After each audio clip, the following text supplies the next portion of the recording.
Assalamualaikum warahmatullahi wabarakatuh. Halo teman-teman semuanya, perkenalkan nama saya Dunda Hasana dengan NPM 2475245 kelas 4B. Di video kali ini saya ingin menjelaskan mengenai visualisasi data yang saya lakukan di aplikasi Power BI. Data yang saya gunakan yaitu berasal dari hasil penjualan di Power Apps sebelumnya yang sudah saya lakukan dengan beberapa transaksi yang sudah dilakukan. Jadi bisa saya gunakan dalam visualisasi data di Power BI kali ini. Nah, untuk step by stepnya dan apa saja yang saya visualisasikan ke dalam Power BI, tonton videonya sampai akhir ya. Pertama kita bisa langsung saja masuk ke dalam aplikasi Power BI-nya. Ini adalah tampilan awal dari aplikasi Power BI-nya. Nah, untuk membuat dari awal, kita bisa klik dalam laporan kosong. Kita langsung masuk saja. Nah, ini adalah kanvas awal dari aplikasi Power BI yang akan kita lakukan nanti. Nah, di sini untuk mendapatkan datanya, kita bisa langsung klik dapatkan data. Di sini teman-teman bisa mendapatkan datanya dari berbagai sumber. Cuman saya di sini menggunakan data Excel karena di sini data yang saya miliki itu berada di dalam Excel. Kita bisa langsung pilih saja data yang kita gunakan. Maka akan muncul tampilan seperti ini jika kita menggunakan data Excel. Nah, di sini kalian bisa teman-teman pilih yang teman-teman butuhkan. Di sini saya membutuhkan lembar 1, lembar 2, dan sheet 1. Teman-teman bisa langsung muat dan masukkan ke dalam Power BI-nya atau ubah data terlebih dahulu. Nah, jika teman-teman pilih ubah data terlebih dahulu seperti saya, di sini teman-teman akan masuk ke dalam Power Query, yang dimana Power Query ini sudah otomatis terdownload bersamaan dengan aplikasi Power BI-nya. Di sini teman-teman bisa melakukan banyak hal seperti di sini teman-teman bisa hapus kolom, hapus baris, dan tampilan di Power Query ini sama dengan hampir mirip atau sama dengan kayak Excel. Namun bedanya di sini kita bisa mengecek kesehatan atau kelengkapan dari data kita. Seperti yang bisa kita lihat di sheet 1 saya ini ada validnya tuh masih 77%, kesalahannya 0%, dan kosongnya 23% di kolom 1. Begitu juga dengan di kolom-kolom yang lainnya. Nah, di sini juga teman-teman bisa ngecek kesehatan di bukan cuma halaman 1 doang, tapi bisa di berbagai halaman. Untuk mengubah atau menghapus tabel kosong yang tidak diperlukan ini, teman-teman bisa klik kolom yang teman-teman pilih, terus bisa hapus baris bawah atau hapus baris atas. Jika teman-teman pilih hapus baris, maka teman-teman bisa langsung disuruh untuk memilih berapa baris yang harus dihapus. Namun jika teman-teman pilih hapus baris kosong, maka itu akan secara otomatis Power Query-nya akan menghapus baris yang kosong saja. Di Power Query juga teman-teman bisa mengecek lagi data-data atau kelengkapan dari data yang teman-teman miliki dan menghapus beberapa baris atau kolom yang tidak diperlukan. Sehingga jika sudah dihapus atau dibersihkan semua, maka kevalidannya di kesehatan ini akan menjadi 100%. Dirasa sudah kevalidannya 100% semua di semua halaman, maka teman-teman bisa langsung saja ke bagian file atau di bagian tutup dan terapkan. Di bagian tutup dan terapkan ini dia otomatis akan menutup Power Query-nya dan menerapkannya ke dalam Power BI.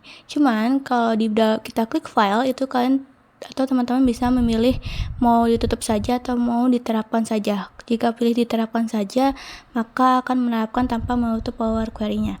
Nah, jika sudah klik terapkan, maka kita bisa tunggu sebentar untuk memuat lembar-lembarnya untuk disinkronkan atau disambungkan ke dalam Power BI-nya.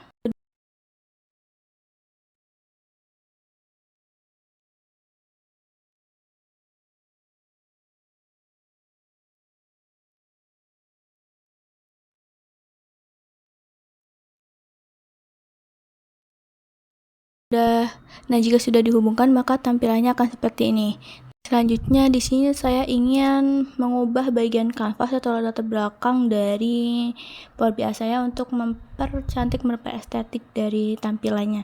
Itu bisa klik teman-teman di bagian latar belakang, terus pilih gambar atau picture, terus klik bagian klik bagian jelajah, terus klik tambah gambar itu yang picture itu, terus pilih gambar yang ingin ditambahkan dan kita atur, jangan lupa atur transparansinya. Jika 100% maka gambarnya nggak akan kelihatan, maka kita turunkan ke sini, saya turunkan ke 7%. Nah, habis itu kita sesuaikan, paskan gambarnya, itu saya pilih bagian isi untuk mempertengah dan memperlihatkan lagi gambar atau background yang saya miliki. Untuk transparansinya kita bisa atur sesuai dengan kemauan atau keinginan teman-teman semuanya. Di sini saya ingin membuat judul dari Power BI itu sendiri, yaitu dengan cara kita bisa klik bagian kotak teks, maka dia akan muncul seperti ini, dan kita sesuaikan dan rapihkan tempat sesuai keinginan kalian masing-masing.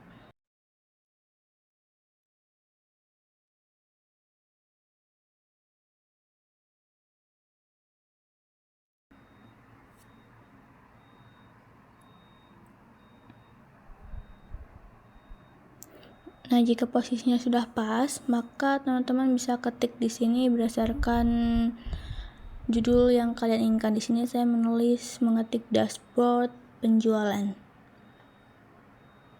Jadi teman-teman bisa ubah dari ukuran fontnya, terus posisinya, tebalnya, miringnya, warna dari fontnya itu sendiri, dan bentuk dari fontnya teman-teman ingin seperti apa.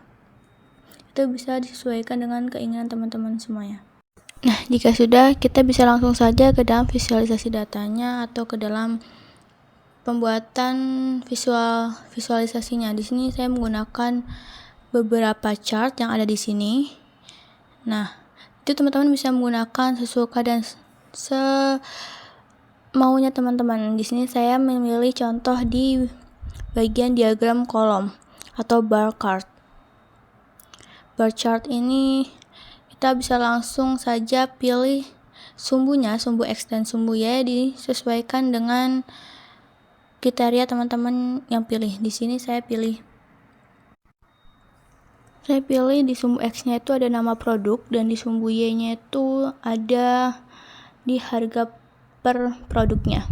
Jadi di sini kita ingin mengetahui harga per produk dari masing-masing produknya melalui bar chart ini. Di sini kalian bisa ubah ukurannya, ubah warnanya, ubah bentuk tulisannya itu melalui bagian tulisan kuas, dan gambar ini kalian bisa atur dari judul, tata letak, masing-masing sumbu ataupun nilainya. Itu bisa kalian sesuaikan. Di sini saya ingin menyesuaikan dan mengedit terlebih dahulu dari bar chart yang saya miliki. Oke, jika sudah diedit maka tampilannya akan berubah menjadi seperti ini. Ini adalah after bar chart yang setelah saya edit. Oke, selanjutnya kita akan membuat ke chart yang selanjutnya, itu saya milih untuk bagian donut chart atau diagram donat. Jadi teman-teman bisa edit lagi seperti biasa, ngeditnya sama di bagian kuas atas. Itu bisa diedit sesuai dengan keinginan teman-teman. Nah, karena sebelumnya saya menggunakan diagram donat dan saya rasa itu kurang cocok, jadi saya bisa diubah menjadi diagram lingkaran. Oke, selanjutnya di sini saya memilih diagram selanjutnya, itu ada di diagram bar chart, tapi yang paling dipilih yang paling awal yang berbentuk miring seperti ini. Nah, di sini teman-teman bisa edit juga dari sumbu Y dan sumbu X-nya disesuaikan dengan kriteria yang teman-teman inginkan. Teman-teman ingin menyesuaikan apa dengan apa. Di sini di bagian ini saya memilih sumbu Y-nya itu di kolom 1, itu ada nama produk, dengan kolom 8 itu stok produk saat ini. Jadi saya ingin mengetahui dari per produknya, stok saat ini per produknya. Selanjutnya di sini saya ingin membuat diagram selanjutnya, itu ada di diagram garis atau line chart, yang dimana diagram ini saya ingin mengetahui hasil dari penjualan, total penjualan per tanggalnya. Jika sudah diedit, tampilannya akan seperti ini. Oke, selanjutnya saya akan membuat diagram selanjutnya, yaitu ada di table.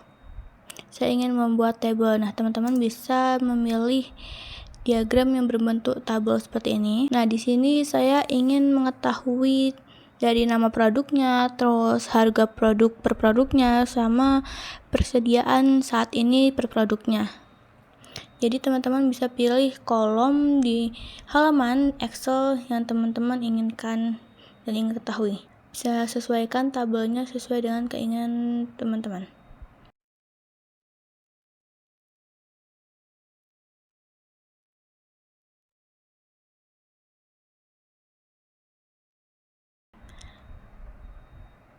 Ini teman-teman bisa edit kolomnya jika nama kolomnya belum sesuai. Seperti di sini kolom 1 saya ganti nama produk, kolom 2 saya ganti harga, di kolom ketiga saya ganti kategori, dan kolom ke-8 itu saya ganti stok saat ini atau produk saat ini. Itu bisa teman-teman ubah atau sesuaikan dengan data yang teman-teman ingin ketahui. Nah, jika sudah selesai mengedit semuanya, maka inilah tampilan keseluruhan dari hasil visualisasi data yang saya inginkan. Di mana di sini saya ulangi lagi, di sini saya membuat harga per produk dari nama produknya. Jadi di sini di diagram pertama, yaitu di bar chart, saya ingin mengetahui nama produk serta harga per produknya. Nah, terus di diagram lingkaran ini, saya ingin mengetahui berapa jumlah persentase besaran kategori produk di setiap nama produknya. Jadi di kategori produk itu ada berapa persen produk yang di dalamnya itu. Nah, terus di stok saat ini oleh nama produk, yang dimana di sini saya ingin mengetahui stok yang tersedia saat ini atau yang masih tersedia dari hasil stok masuk, stok keluar, dan stok awal sebelumnya. Maka di sini akan muncul angka-angka dari stok per produknya. Seperti sini es alpukat itu ada 42, dan es cappuccino ada 79, dan lain sebagainya. Dan di diagram garis atau line chart itu saya ingin mengetahui jumlah besaran dari penjualan per tanggalnya. Terus di sini ada data tabel yang dimana saya ingin mengetahui nama produk serta harga per produknya, kategori per produknya, serta jumlah stok saat ini. Jadi di Power BI ini benar-benar memudahkan kita untuk menganalisis data penjualan atau data-data yang lain sesuai dengan kebutuhan teman-teman semuanya.